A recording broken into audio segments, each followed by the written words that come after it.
Buenas tardes con todos. Bienvenidos a tu canal iLog Lógica Jurídica. Somos estudiantes de la carrera de Derecho de la Universidad Sede Sapienza. Hoy hablaremos sobre el tema las definiciones persuasivas, tema que está a cargo del grupo número 4, cuyos nombres de sus integrantes están en la pantalla. ¿Qué es una definición persuasiva?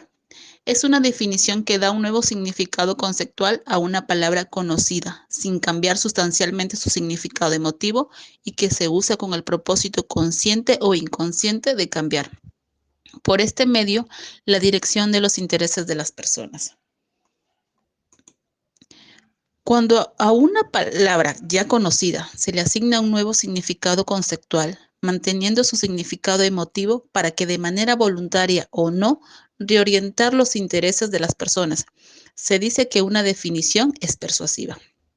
En el presente trabajo se mostrará que las definiciones persuasivas son bastante utilizadas en filosofía y que normalmente no lo reconocemos como tal, lo que origina grandes errores por considerar algunas nuevas definiciones no como persuasivas, sino como similares o nuevas de decir lo mismo.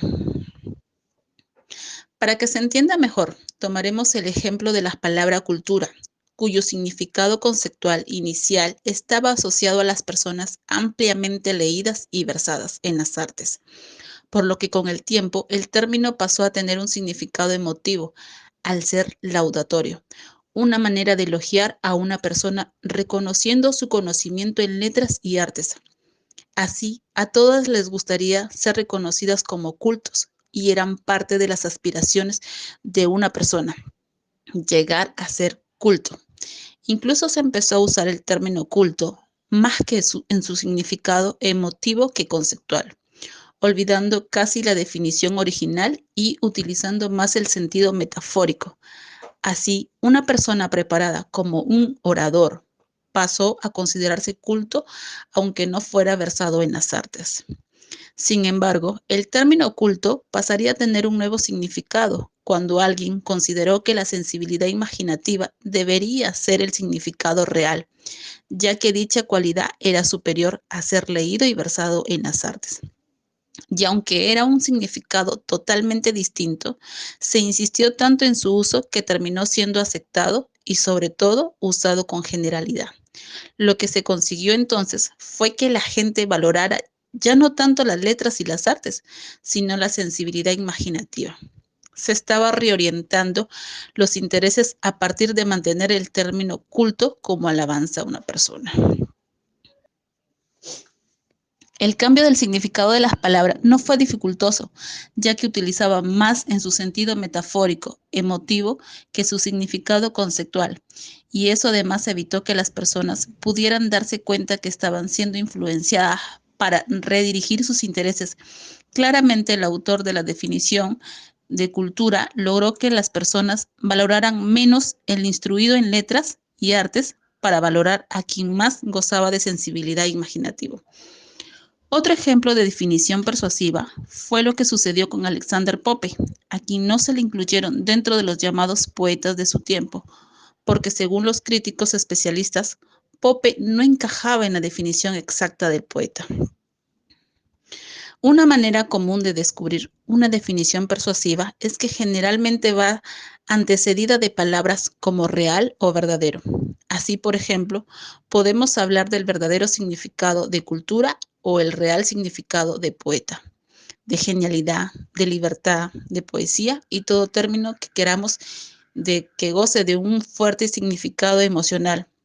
Un ejemplo común de cómo el significado emocional puede sobreponer sobre el conceptual es bastante usado por los agentes inmobiliarios como cuando persuaden a un potencial comprador de adquirir una casa usando el término hogar, aún a sabiendas que no son los mismos conceptuales, hablando un lugar alienta la visión de recuerdos, momentos familiares, calor, etc., logrando así mayor posibilidad de éxito en la venta de una casa vacía, con nada de calor ni recuerdos. Un ejemplo adicional es el término amica, para casi reemplazar al término concubina, dado que concubina es mal visto socialmente y en antigüedad tenía un sentido hasta pecaminoso o de culpa. Así las concubinas podían sentirse menos juzgadas o condenadas. Socialmente, el uso tan común de las definiciones persuasivas nos ha llevado a usar incluso un significado totalmente contrario u opuesto al significado original. Pero antecediendo al nuevo significado de la palabra real o verdadero, así tenemos que el ser preso puede ser la verdadera libertad, al estar muerto, la verdadera forma de vivir, etc. La definición persuasiva no abarca todo lo amplio que son las relaciones entre la terminología y el interés. Así podemos cambiar el significado conceptual, manteniendo el significado emocional. Por ejemplo, en cultura sigue siendo metafóricamente utilizado como halago a una persona cuando se dice culto. Sin embargo, también se puede cambiar el significado emocional y mantener el significado conceptual. Por ejemplo, si definimos cultura como solo el oro de los tontos, cuando verdaderamente valioso es la sensibilidad imaginativa, ¿estaríamos cambiando el halago culto por un sentido peyorativo, es decir, de insulto? Entonces podemos concluir que una definición persuasiva es solo aquella en la que el cambio terminológico causa un cambio de interés, manteniendo el significado emotivo y el uso dinámico, y en donde el cambio terminológico solo altera el significado conceptual.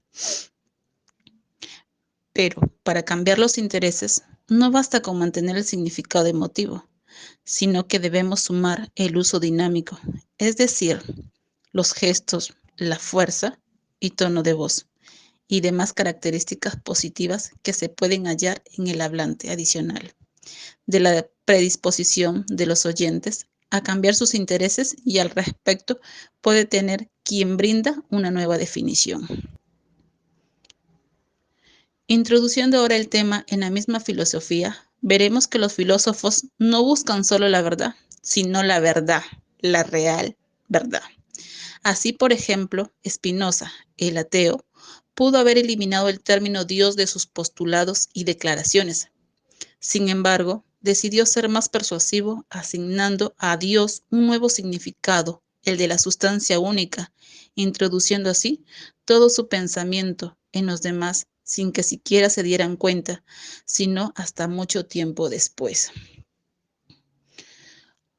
Otro ejemplo, pero más actual, es el positivismo y su entronización, al desplazar a la metafísica, al redefinirla como algo que carece de sentido, dejando a la ciencia pura y dura como la que tiene sentido. Es decir, incluyó una definición persuasiva a la metafísica, cambiando su significado emocional, positivo o halagüeño, por uno peyorativo y muy similar a lo vivido muchos años atrás por Pope, el no poeta. Esta redefinición de metafísica le niega lo empíricamente verificable o analítico. Así entonces, ahora los demás entienden que los postulados metafísicos no son verificables desde la práctica ni analíticos. Por ende, no son respetables dirigiendo el interés sobre la ciencia, cuyos enunciados sí son verificables empíricamente y de manera analítica. Por ende, son respetables. Analicemos ahora la palabra justicia, a la cual Platón define en su muy famosa obra La República. Para utilizar una definición persuasiva es necesario primero asegurar que el significado emotivo, laudatario, de halago, está bastante claro. De lo contrario, al cambiar el significado conceptual, puede también cambiar el significado emotivo, transformándolo en uno peyorativo. Es por eso que Platón primero busca asegurar el significado emotivo de justicia, alabándola antes de definirla, según sus intereses. Por eso, los siguientes libros solo describen un estado ideal en donde predomina la sabiduría, el coraje, la templanza y la justicia. Los primeros tres términos no necesitan cambios terminológicos ni emocionales. Sirven a la función de imaginar un estado ideal. Para la justicia, en cambio, manteniendo el ya cimentado significado emotivo laudatorio. Platón lo redefine como aquel estado donde cada una de las tres clases plateadas hace que el trabajo que le toca a cada una de ellas, introduciendo así su visión de Estado en las demás personas y haciendo que asimilen su postura aristocrática, casi sin darse cuenta, ya que todos siguen pensando en la idea del mejor Estado que trae mayores beneficios para todos. En términos vulgares, podríamos decir que vendió el paquete completo. Dependiendo entonces de nuestros intereses, podemos definir justicia de muchas maneras. Puede ser el respeto a los contratos, ojo por ojo y diente por diente, la voluntad del rey, etc. Como vemos, la definición emotiva laudatorio que tenemos corresponde a tomar también una posición política o social, de manera que es sumamente difícil tener una definición meramente objetiva o ajena a los intereses de alguien particular. Como hasta acá se demostró, las definiciones persuasivas se usan ampliamente en la filosofía y eso ha traído como consecuencia varios errores, no por el uso en sí, estas definiciones, sino porque no hemos sido capaces de reconocerlas. Para superar estas dificultades es necesario no quedarnos en el análisis del cambio en la definición conceptual, sino que debemos analizar sobre todo el interés de las personas influenciadas. Y eso suele ser más notorio desde el análisis de un cambio en la definición emotiva.